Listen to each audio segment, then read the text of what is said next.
عمران خان د افغانستان د سولې بهیر په سملوري روان دی. زموږ ویډیو در سره لایک کړئ او سحر میډیا چینل در سره سبسکرایب کړئ. مننه.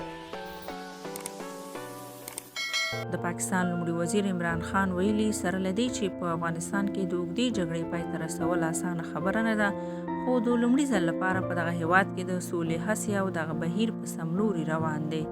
د ده په وینا په افغانستان کې پوره 19 کاله جګړه شوې ده. د دې امله دا تمه نشي کېدی چې دغه جګړه دې دومره ژر ختمه کړل شي.